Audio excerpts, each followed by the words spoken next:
दुनिया भगवान शिव को बहुत अच्छे तरीके से जानती है, परंतु भगवान शिव से जुड़ा एक ऐसा पहलू है जिससे दुनिया अभी तक परिचित नहीं।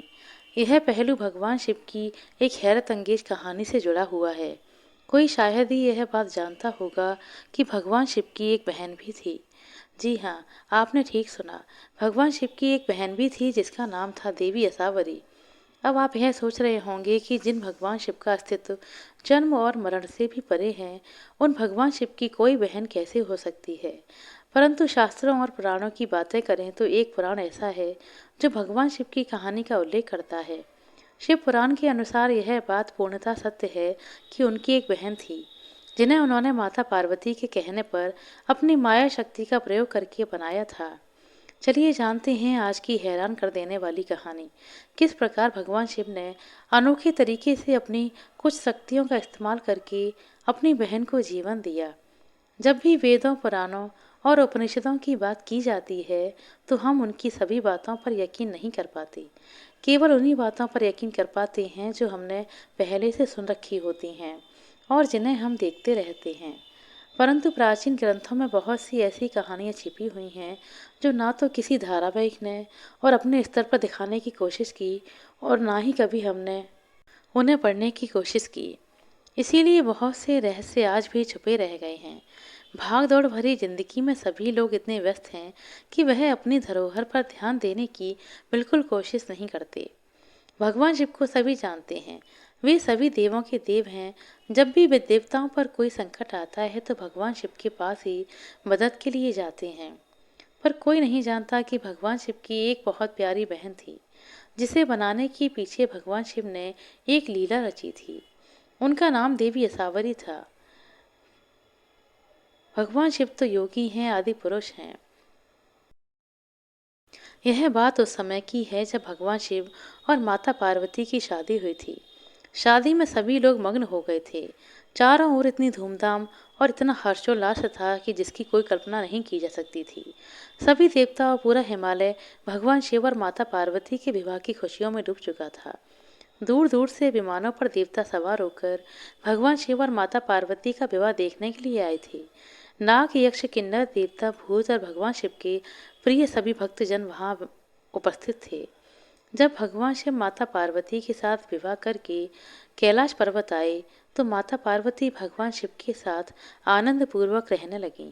उन्हें कैलाश पर्वत पर किसी प्रकार की कोई कमी नहीं थी। महादेव ने माता पार्वती के सम्मान में कोई कमी नहीं छोड़ी थी। परंतु माता पार्वती यह भी जानती थी कि वह क्या कहने जा रही हैं और क्या करने जा रही हैं। वे ऐसे सन्यासी और बैरागी पुरुष को अपने पति के रूप में स्वीकार कर चुकी थीं, तो उनकी जीवन शैली भी वैसी ही होगी और उनके आसपास के लोग भी उनके अनुसार ही होंगे। इसीलिए माता पार्वती कैलाश पर रहते हुए जब यह बात सोचने लगी कि यहाँ पर कोई स्त्री नहीं है, चारों तरफ केवल पुरुष ही मौजूद हैं, तो उन्हें इस बात की चिंता होने लगी कि वह किस प्रकार अपने मन के विचार अपनी सहेली से कह पाएंगी, क्योंकि वहां पर तो कोई भी स्त्री उपस्थित नहीं थी। वह कैलाश पर्वत पर थोड़ा अकेला महसूस करने लगी थीं। अकेले में वह अपने परिवार के बाकी परिजनों को याद किया करती थीं, लेकिन माता पार्वती सबसे ज्यादा अपनी बहनों को याद किया करती थीं, क्योंकि कैलाश पर वह अकेली महिला थीं। एक दिन माता पार्वती जी ने मन बनाया कि वह अपने मन की व्यथा को भगवान शिव के सामने प्रस्तुत करेंगी। एक दिन मौका पाकर माता पार्वती ने भगवान शिव के चरणों की सेवा करते समय उनसे अपने मन की बात कही। उन्होंने अपना पक्ष भगवान शिव के सामने कुछ इस प्रकार रखा। हे महादेव, मैं जानती हूँ आप मुझे बहुत अधिक प्रेम करते हैं, परंतु बहुत दिनों से मैं ऐसा सोच रही हूँ कि काश यहाँ पर कोई स्त्री होती जिससे मैं अपने मन की बातें कह सकती। मैं यहाँ कैलाश पर्वत पर अकेली महिला हूँ और कभी कभी अकेलापन महसूस करती हूँ। तब भगवान शिव ने माता पार्वती से कहा, हे प्राण प्रिय, तुम ऐसा क्यों सोचती हो। तुम्हें यहाँ कैलाश पर किसी बात की कोई कमी नहीं होगी। जब भी तुम्हारा किसी स्त्री से बात करने का मन करे तो तुम बाकी सभी देवियों के पास जा सकती हो। भगवान शिव की बातें सुनकर माता पार्वती ने कहा, आप ठीक कह रहे हैं प्रभु, परंतु यहाँ कैलाश पर भी कोई होना चाहिए जिससे मैं अपने मन की बातें कह सकूं और अपने सुख दुख बांट सकूं। यहाँ पर तो कोई भी नहीं है। वह भगवान शिव से इस प्रकार हट करने लगी। भगवान ने उन्हें कई प्रकार से समझाने की कोशिश की, परंतु वह नहीं मानी। भगवान शिव ने माता पार्वती को समझाते हुए कई बार कहा कि देख लो, तो मैं ही संभालना है। तुम्हारी यह इच्छा अच्छी है या बुरी, यह तो भविष्य में ही पता चल पाएगा। परंतु कल को अगर कुछ भी हो तो तुम मुझे मत कहना। 1000 बार सोचकर मुझे जवाब दो। कई बार मनुष्य की इच्छा उसे संकट में डाल देती है। सोच समझकर मुझे बताओ कि तुम क्या चाहती हो। भगवान शिव त्रिकालदर्शी थे, वह सभी कालों का ध्यान रखते थे। इसीलिए उन्हें महाकाल भी कहा जाता है। महादेव यह बात जानते थे कि भविष्य में क्या हो सकता है, परंतु फिर भी माता पार्वती की इच्छा के सामने वह विवश थे। कहते हैं पत्नी के सामने कोई भी पुरुष बड़ा ही विवश हो जाता है, चाहे वह देवता ही क्यों ना हो। माता पार्वती ने कहा कि आप कुछ भी कीजिए, कोई भी जतन कीजिए, परंतु मुझे एक ननद चाहिए। आप किसी भी प्रकार मेरे लिए कहीं से भी एक ननद लेकर आइए। तब भगवान शिव के पास कोई चारा नहीं बचा। वह माता पार्वती की इच्छा के सामने बेबस हो गए। अपने प्राणों से प्यारी पत्नी के लिए वह कुछ भी करने के लिए तैयार थे। उन्होंने माता पार्वती की इच्छा पूरी करने के लिए हर प्रकार से सोचा, परंतु उन्हें समझ में नहीं आ रहा था कि वह किस प्रकार एक स्त्री को लेकर आए। तब उन्होंने अपनी माया से एक ऐसी स्त्री का निर्माण किया जो माता पार्वती के साथ अपना सुख दुख साझा कर सके। उन्होंने उस स्त्री का नाम असावरी रखा। असावरी को बनाते समय भगवान शिव के मन में कई प्रकार के विचार चल रहे थे कि वह किस प्रकार की स्त्री का निर्माण करें। वह स्त्री दिखने में किस प्रकार की होनी चाहिए। जब उन्हें कुछ भी समझ में नहीं आया तो उन्होंने अपने जैसे स्वरूप की एक स्त्री का निर्माण कर दिया।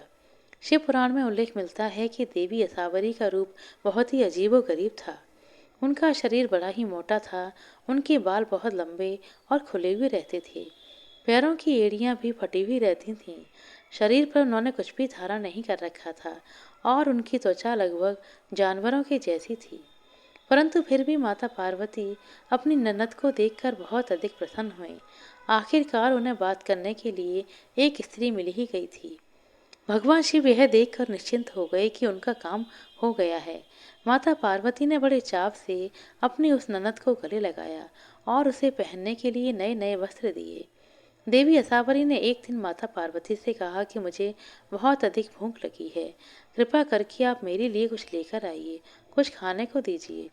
माता पार्वती ने बड़े चाव और प्रसन्न मन से अपनी ननद के लिए बहुत सारे पकवान तैयार करवाए और देवी असावरी के सामने परोस दिए।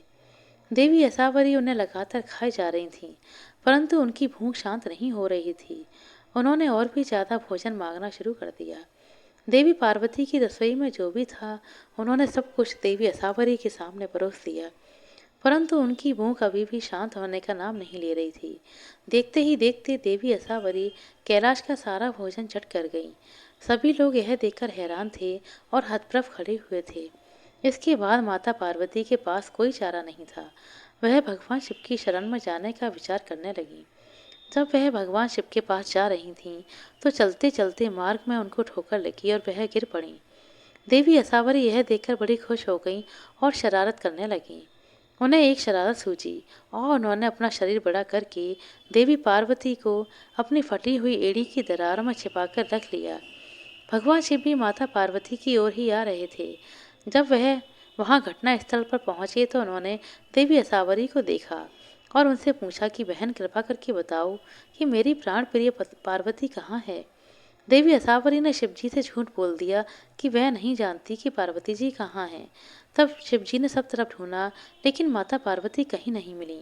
तो वह मन ही मन समझ गए कि हो ना हो देवी असावरी के चंचल स्वभाव में ही कोई राज छुपा हुआ है। वह फिर से देवी असावरी के पास गए और उनसे क्रोध में बोले, इससे पहले मुझे क्रोध आए तुम बता दो पार्वती कहाँ है।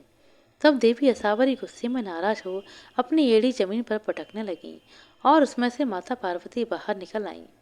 माता पार्वती असावरी की एड़ी में से निकलकर जमीन पर जा पड़ी। यह देखकर शिवजी को बहुत अधिक क्रोध आया। देवी असावरी की ऐसी बच्चों जैसी शरारत देखकर माता पार्वती को भी उन पर बहुत अधिक क्रोध आया और वह मन ही मन अपनी इस इच्छा पर क्रोध करने लगी कि उन्होंने क्यों भगवान शिव से एक नन्नत वरदान में मांग ली, जिसने उन्हें तंग करके रख दिया है। वह मन ही मन अपनी इच्छा पर उदास होने लगी। उन्होंने भगवान शिव से प्रार्थना की कि हे प्रभु, आप मुझे मेरी उस इच्छा के लिए क्षमा कर दीजिए। मैं नहीं जानती थी कि ऐसा कुछ भी हो सकता है। कृपा करके आप मुझ पर उपकार करें और देवी असावरी को किसी भी प्रकार सुधार दीजिए, उनमें बदलाव कर दीजिए। कुछ ऐसा मार्ग बताइए कि उनके व्यवहार में परिवर्तन आ जाए और वह इस तरह से हमें परेशान ना करें। तब भगवान शिव ने उत्तर देते हुए माता पार्वती से कहा, हे पार्वती, मैंने तुमसे पहले ही कहा था, कोई भी इच्छा उत्पन्न करने से पहले हमें 1000 बार सोच लेना चाहिए, उस पर विचार कर लेना चाहिए। भविष्य की गोद में क्या रखा है, इसे कोई नहीं जानता। इसीलिए हमें अपनी हर इच्छा पर नियंत्रण रखना चाहिए। कोई भी दो अलग अलग महिलाएं और कोई भी दो अलग अलग घरों की महिलाएं एक साथ खुश नहीं रह सकती। यह सृष्टि का नियम है। ऐसा कहते हुए भगवान शिव ने माता पार्वती को सुझाव देते हुए कहा कि अब तुम सब तभी सुखी रह सकती हो जब देवी असावरी कैलाश से कहीं और चली जाए। तुम्हें उन्हें किसी भी प्रकार कैलाश से विदा करना होगा। माता पार्वती वैसे तो मन ही मन सोच रही थी कि आखिर क्यों उन्होंने भगवान शिव को मजबूर करके एक ननद उत्पन्न करवाई, फिर इस तरह उन्हें उसे कैलाश से विदा करना पड़ रहा है। परंतु इसके अलावा उनके पास और कोई चारा भी नहीं था। भगवान शिव ने माता पार्वती को समझाया कि विधि के विधान में सब कुछ संभव है।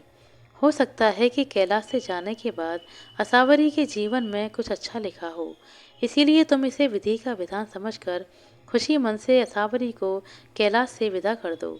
माता पार्वती ने भगवान शिव का सुझाव शिरोधार्य करके असावरी के हित की कामना करते हुए उन्हें कैलाश से विदा कर दिया।